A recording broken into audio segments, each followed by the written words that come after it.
Okay, so this is chapter 3, Keeping Faith. And I think I finished at the end and said I was at the end of part 3, and it was actually only the end of part 2. So this is now the start of part 3 of Keeping Faith. The heavy catch of the gate was lifted from within with a clang, and Tom turned towards it hopeful. But it was only the farmer bringing his horse and cart home. Tom turned his face away sick at heart. He would not look at the farmer, though he felt the man's eyes on him. They were not well acquainted, but they knew each other, and Tom had no wish to submit to his questions or his banter. The abbey gate swung shut, and the cart was on its way. The gloomy day began to darken with the shadows of evening, and Tom wondered what time it was. 3 o'clock, maybe, 1/2 past. The woolen cloak was no longer much protection against the cold. Desperately, he began again on the door, then stood humiliated in the indifferent silence. It was getting really dark now. Brother Stephen would be bringing the cows in for milking, and soon it would be time for vespers. Faith, I'm hungry, Tom muttered to himself. I could even face Cormac's bread and count it as a blessing. The bell rang for vespers. Faintly, intermittently, he heard snatches of the brothers singing the office in the abbey church in the moments when the wind dropped. It was completely dark now, but there were no stars visible. They were all hidden behind the mass of clouds. Tom looked up at the great looming bulk of the abbey that towered beside him. I've been here hours, he thought. He hesitated a moment, then stepped swiftly to the door and raised his fist, hammering and hammering on the rough, wet wood.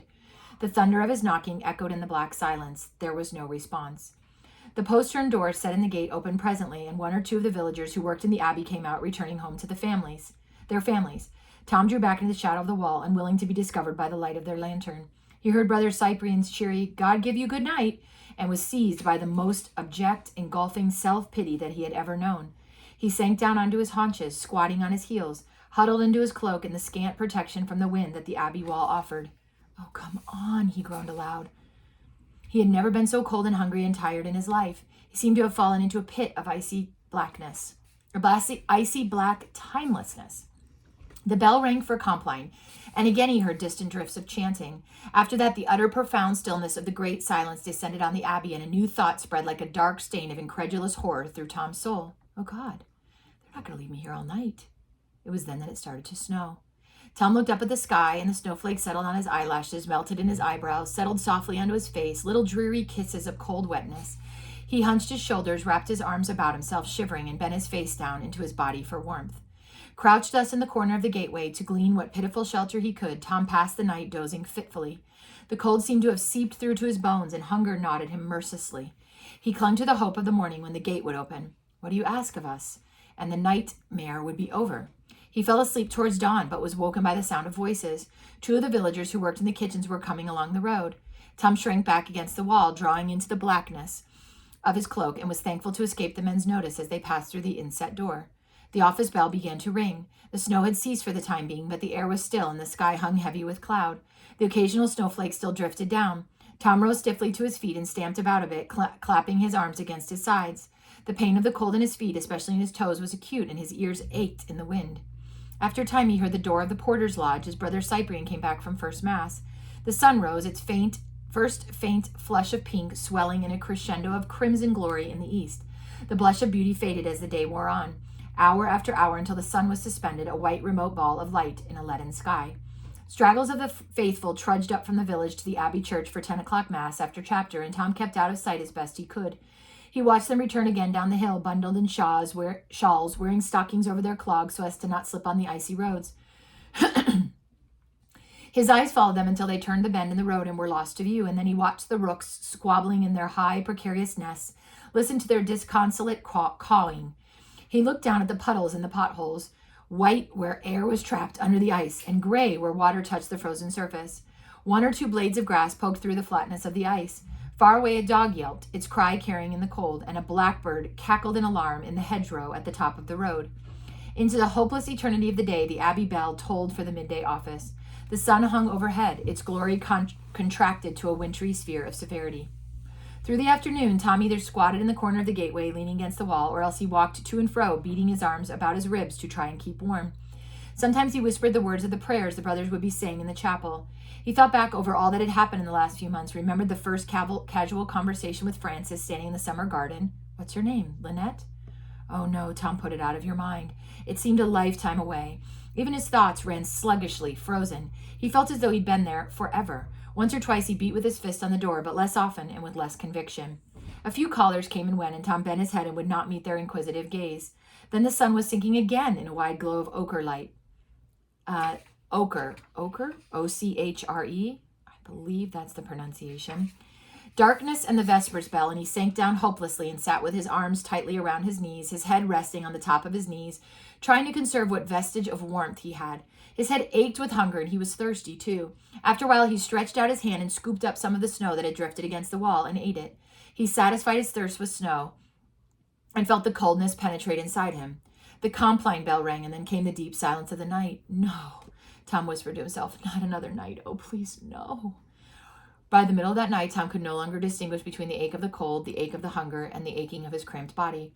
It snowed again in the night, a light, persistent snowfall, and he felt the dampness oozing through the thick woolen cloak.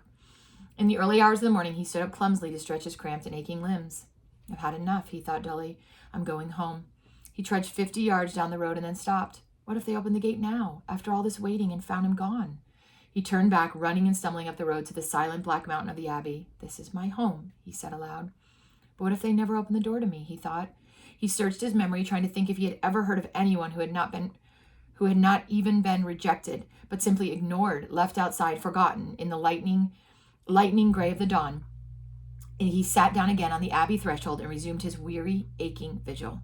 Just before sunrise, he heard the click of the postern door and scrambled to his feet, wild with hope. It was old Brother Andrew from the kitchen. I've permission to bring you this, he said. He held in his hands a steaming bowl of soup. Torn between bitter disappointment and abject gratitude, Tom reached out his hands without a word. He drank the soup greedily, spilling some, his hands and mouth clumsy with cold. Thank you, he said, as he held the empty bowl out to Brother Andrew. That was grand. I thought maybe you'd all forgotten me, he added with an attempt at a smile. Brother Andrew shook his head. No, lad, he said, we've not forgotten you. Then he took the bowl and went back inside. Tom resisted the temptation to beg him to wait, to come back. Oh, God, would it never end? It was like a bad dream. That day he sat most of the day motionless against the wall, no longer bothering to hide from those who came and went, colder than he had ever thought it was possible to be. The wind cut through to his marrow. He felt bone cold as stone. He couldn't imagine ever being warm again, and he tortured himself, conjuring up memories of the blaze of logs in the warming room fireplace. His head ached in a constant dull throb, and he shivered in his damp clothes. Evening came, and nightfall, and again the snow, and still they left him there. By morning he lay on his side in the snow on the threshold against the Abbey gate, shuddering with cold and fever, numb and half delirious, simply enduring. Inside the Abbey, as the community was gathering for chapter, the abbot with his prior, Father Chad, and his infirmarian, Brother Edward, went and opened the great gate. Tom looked up at them and raised himself on his hands awkwardly until he knelt after a fashion at the abbot's feet. Through the dizzy waves of fever that clouded his head, he heard Father Peregrine saying to him, What do you ask of us, my son? And that firm, warm voice spoke hearth and home to him. Journey's end. For the love of God. Tom's lips felt like slabs of clay, robbed of feeling. For the love of God, Father, I can't say it. No, admit me. He looked up at Father Peregrine and was overwhelmed by the blaze of love and compassion that met him there. Help him, said Peregrine abruptly. Father Chad, Brother Edward, help him to his feet. Father, he's in a bad way. He's burning up with fever and his clothes are sodden. Should we not take him straight to the infirmary? No, said the abbot, bring him to chapter. Father Chad and Brother Edward half supported, half carried Tom to the chapter house where the community was gathered. The abbot took his seat in the great carved chair and looked at Tom as he stood, held up by the infirmarian and the prior. Thank you, brothers, let him stand alone, he said. But Father, protested Father Chad. Let him stand alone, repeated the abbot. Father Chad, Brother Edward, go to your places. As they left him, Tom swayed on his feet for a moment, his teeth chattering and his body shivering uncontrollably, the room swimming before his eyes. Then his legs gave way under him and he fell on his hands and knees to the floor. What do you ask of this community, my son? The abbot asked him calmly. I beg of you, for the love of God, to forgive me and admit me again to this house here to do penance, amend my life, and serve God faithfully until death. Tom tried to raise his head, but it felt like a lead weight. He knelt on the floor, his arms, which were shaking with fever and fatigue, braced to prevent him from collapsing altogether. I think under the circumstances, brothers, it would be unreasonable to ask this man to go and wait outside while the community votes. The abbot's voice was aloof and dispassionate. He paused along them to listen for a moment to the shuddering, almost sobbing labor of Tom's breathing. I ask you, brothers, will you have him back? Those in favor, please raise your hands. And those against? Thank you. My son, we welcome you into this house. May God grant you grace to amend your life, to do penance and serve him faithfully until death, as you have requested. Brother Edward, Brother John, get him to bed. Floating in a lightheaded haze of fever, Tom submitted gratefully to the care of Brother Edward and Brother John in the infirmary. They stripped him of his wet clothes and rubbed him dry. They gently chafed the feeling back into his hands and feet as he sat wrapped in a blanket before a glowing fire of sweet-smelling apple logs. They dosed him with the infusions of elderflower and peppermint and gave him warm milk and honey to drink. I know you're hungry, lad, but it's no good you trying to eat in this state. Just take this for now, then a good sleep, and we'll see.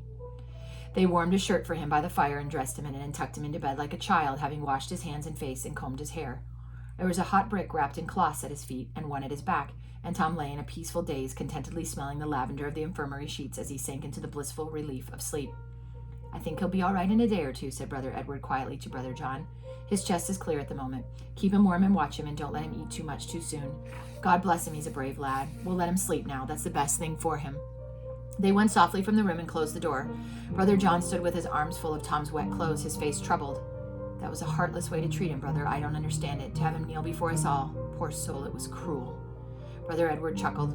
Come and dump his wet things in a pail before you're soaked yourself and treat them with respect. That's Father Abbott's good winter cloak you have there, if I'm not mistaken. Heartless, you think? Don't you believe it, brother. Father Abbott would give his life for that lad. You just wait and see who comes and sits at his bedside as he sweats out his fever through the night. How are you intending to vote when you came to chapter? I wasn't sure. It's a serious thing he'd done. I don't even know. But seeing him kneeling there, poor soul, what he'd been through, I'd not the heart to vote against him. It could have killed him. 3 nights in that bitter weather. Not him, Brother John. He's as strong as an ox. It would take more than an east wind and a fall of snow to snuff that lad out. Aye, maybe, but it was hard-hearted. Father showed him no pity at all. Edward shook his head, smiling. No, that's not the way it is, Brother way it is. Brother Thomas has a welcome in this house again, and it would have taken nothing less to win it for him. He's a man in 1,000, is our abbot, Brother John. He knows what he's about, and he holds this community in the palm of his hand. I lay on my front of the grass, absent-mindedly pulling apart a daisy, watching the seagulls wheeling over the harbor. There was a fishing boat out at sea on its own. All the others were drawn up on the shingle at this time of day. I like Brother Tom, I said. That was a good story. Yes, it was one of my favorites when I was your age, but I liked Father Peregrine best. It's a skilled job, that, Mother said thoughtfully, looking out at the solitary fishing boat coming in toward the beach. Bringing a boat safely into harbor, especially on stormy nights when the sea is rough. She yawned and stretched her arms above her head. It's a good story, but a long one. I could sit here all day, but I expect they'll be wondering at home where we are and wanting their tea. Let's go back.